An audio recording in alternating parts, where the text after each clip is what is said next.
Bombastic side-eye, criminal offensive side-eye.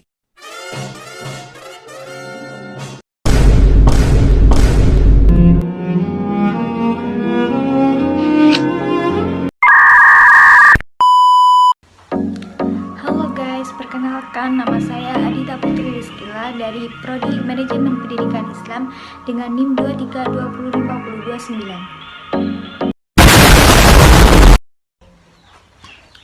Jadi di sini saya akan menjelaskan cara mengolah data di SPSS menggunakan analisis klasik. Simak video selanjutnya. Jadi di sini saya akan menjelaskan tentang uji asumsi klasik. Uji asumsi klasik adalah langkah yang penting dalam analisis regresi. Tujuannya apa?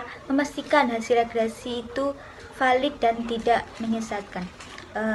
Sebelum melakukan regresi, kita harus melewati serangkaian pengujian statistik mulai dari uji heteroskedastisitas, multikorelasitas, hingga autokorelasi.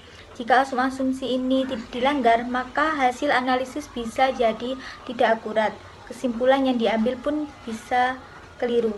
Maka dari itu, pastikan uji asumsi klasik ini dilakukan dengan benar karena statistik yang kuat dimulai dari dasar yang valid. Nah, selanjutnya yaitu tujuan uji asumsi klasik. Uji ini mencakup berbagai pengujian statistik seperti normalitas, heteroskedastisitas, multikolonialitas, dan autokorelasi. Kalau asumsi-asumsi ini dilanggar, maka hasil regresi bisa jadi tidak valid dan kesimpulannya pun ikut keliru. Lalu apa sih tujuan dari asumsi klasik ini? Jadi tujuan yang pertama yaitu untuk menjamin validitas hasil regresi, yang kedua mendeteksi adanya masalah dalam data, dan yang ketiga memastikan estimasi parameter efisien dan konsisten. Jadi sebelum melakukan analisis lebih lanjut, pastikan semua asumsi ini sudah dipenuhi dengan baik.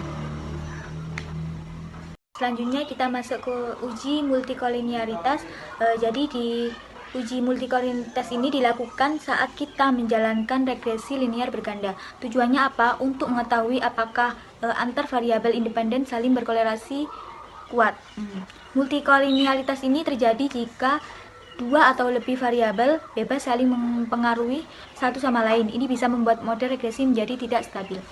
Model regresi yang baik ditandai dengan tidak adanya multikolinialitas. Karena itu kita harus mengujikan menggunakan nilai VIV atau Variance Influence Factor.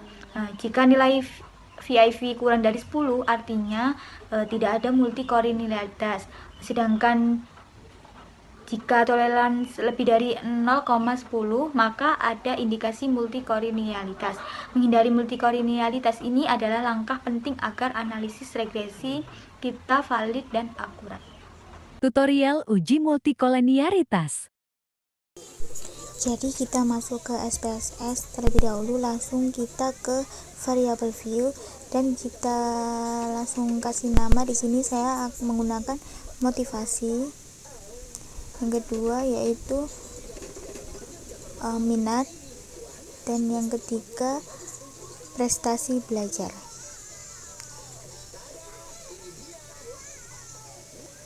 Nah, setelah itu di bagian desimal kita ganti ke 0 semua ya.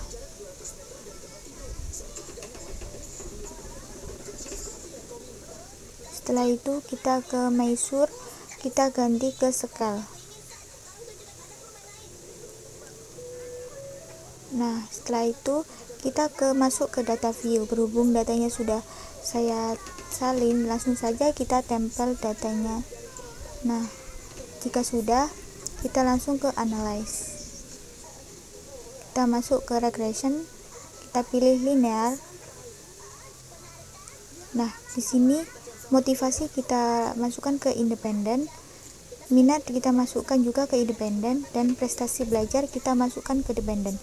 Kalau sudah, kita klik statistik. Nah, kita centang bagian konversi metrik dan yang itu, lalu kita continue, lalu oke. Nah, di sini muncul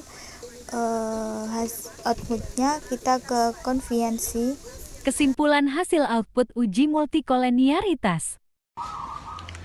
Jadi hasil output dari uji multikolinearitas ini yaitu diketahui hasil toleransinya adalah 0,394 lebih besar dari 0,10, sedangkan nilai VIV-nya adalah 2,537 kurang dari 10,00, sehingga dapat disimpulkan bahwa tidak terjadi gejala multikolinearitas dalam model regresi ini.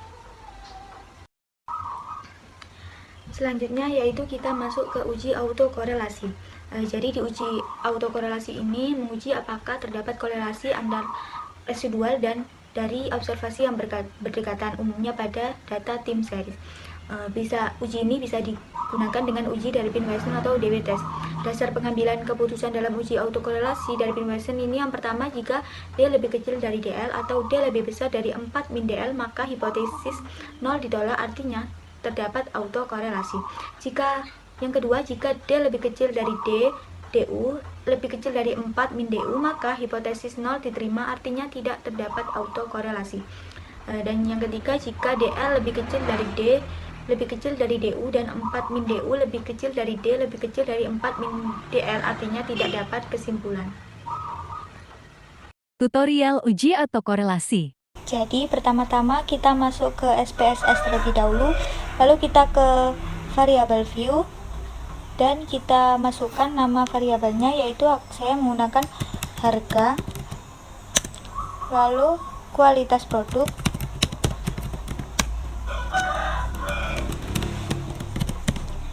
lalu keputusan pembelian.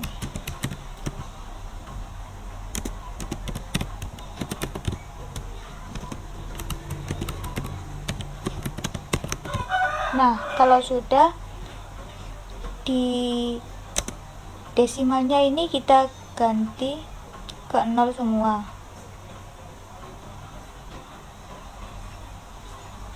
Dan di measure kita ganti ke scale. Nah, kalau sudah kita ke data view.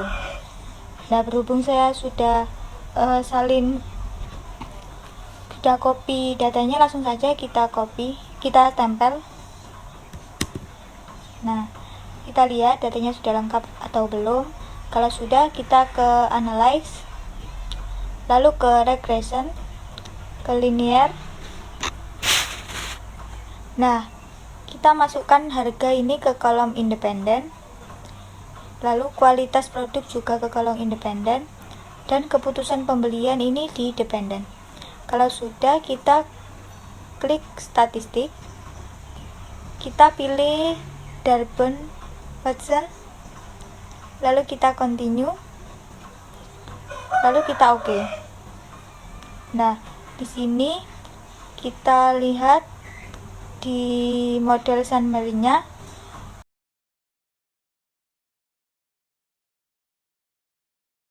Kesimpulan output uji autokorelasi.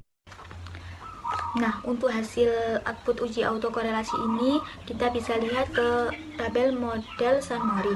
Berdasarkan hasil data yang saya uji di atas, terdapat hasil sebagai berikut. Tabel Darben-Watson, K sama dengan 2 dan N sama dengan 23. Nilai DW sama dengan 1,948 dan DL-nya 1,168, DU-nya sama dengan 1,543. 4 min DU sama dengan 4 dikurangi 1,543 sama dengan 2,457 dan 4 min DU sama dengan 4 dikurangi 1,168 sama dengan 2,832. Jadi kesimpulannya tidak dapat autokorelasi karena nilai DU lebih kecil dari D, lebih kecil dari 4 min DU, sehingga hipotesis 0 diterima, artinya tidak terdapat autokorelasi. Nah, langsung saja kita masuk ke uji heteroskedastisitas. Jadi uji heteroskedastisitas ini memastikan bahwa varians residual adalah konstan homoskedastisitas, dan heteroskedastisitas ini salah satu faktor yang menyebabkan model regresi linear tidak efisien dan akurat. Model regresi yang baik ditandai dengan tidak terjadi gejala heteroskedastisitas. Tutorial uji heteroskedastisitas. Nah, pertama-tama kita masuk ke SPSS terlebih dahulu, lalu kita ke variable view, kita masukkan namanya X, yaitu kita pakai X1, X2, dan Y. Nah, jika sudah, kita ganti ke label. Labelnya kita profesional, X2 nya motivasi, dan untuk Y nya kinerja. Jika sudah, kita ke Maisur-nya kita ganti ke scale semua. Nah, jika sudah, langsung saja kita ke data view. Data view kita salin ke Excel, kita pindahkan ke SPSS. Nah, sudah, kita cek terlebih dahulu datanya apakah sudah lengkap. Kalau sudah, kita ke Analyze, kita ke Regression, kemudian ke Linear, kita klik. Nah, kita pindahkan profesional ini ke independen, motivasi ini ke independen juga, dan untuk kinerja kita ke dependen. Lalu kalau sudah, kita klik plots. Nah, ini ZBrush kita pindah ke X, dan S-Receipt ini kita pindah ke Y. Jika sudah, kita klik continue, lalu OK. Nah, akan keluar hasil outputnya. Nah, di coefficient ini profesionalnya X1 nya itu 0,443, dan untuk X2 motivasinya 0,097, dan untuk hasil scatter plotnya ini tidak beraturan.